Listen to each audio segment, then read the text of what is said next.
Aujourd'hui, le monde bouge à un rythme qui s'accélère. Évolution démographique, bouleversement climatique, mutation technologique, mondialisation.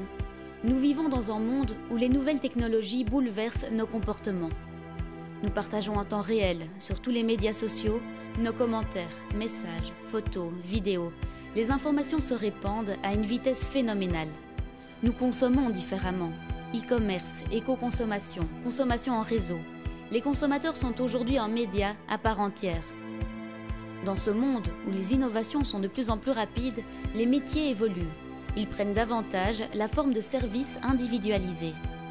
Dans ce monde où tout devient plus complexe, de nouveaux modes d'organisation apparaissent.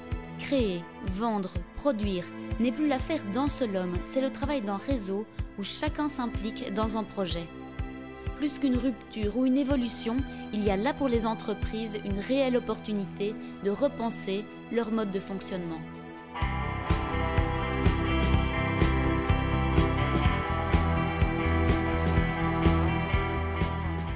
Cette opportunité, Alain Hubert a su la saisir pour son projet de construction de la station polaire Princesse Elisabeth en Antarctique. C'était un projet un peu fou, né de la ténacité d'un homme, créer une station de recherche zéro émission entièrement autonome.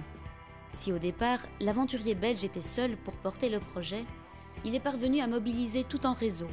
Il a su convaincre des investisseurs publics et privés, bâtir un réseau de partenaires, rassembler des volontaires, constituer une équipe capable d'affronter des conditions de travail difficiles. Une fois le travail accompli, tous auront eu le sentiment d'avoir contribué à écrire un petit bout d'histoire. En rassemblant une expertise internationale, la station Princesse Elisabeth a donné un nouvel élan à un objectif planétaire. Elle sert désormais de base scientifique pour pouvoir mieux comprendre les évolutions climatiques. Comme dans cet exemple, aujourd'hui le responsable est à la fois un guide, un animateur et un pédagogue. Autour de lui se dresse une équipe qui partage sa vision, une équipe dont il connaît les compétences et une équipe capable de s'adapter aux évolutions de son environnement. Avec son équipe, le responsable peut alors construire une stratégie, fixer des objectifs et déterminer les obstacles. Et c'est grâce à ces démarches structurées que les organisations pourront s'adapter aux changements et que les projets, même les plus fous, pourront aboutir.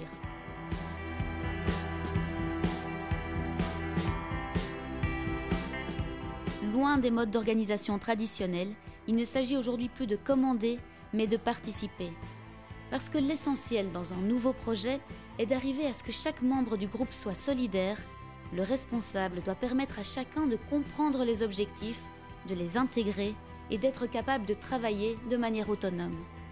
À cette fin, le responsable doit développer les compétences et mesurer le travail accompli. L'équipe doit disposer des outils nécessaires pour analyser les résultats obtenus et apporter les correctifs éventuels.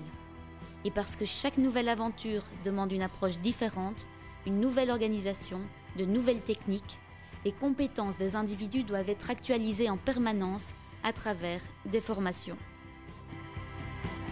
Et si ces hommes ont accès à l'information, s'ils connaissent la finalité de ce qu'ils font, s'ils peuvent se former, s'ils ont le droit de s'exprimer et d'échanger, si leur sens de la responsabilité et de la solidarité est mis en avant, alors nul ne doute qu'ils sauront s'investir pour faire bouger les choses et devenir de véritables acteurs du changement.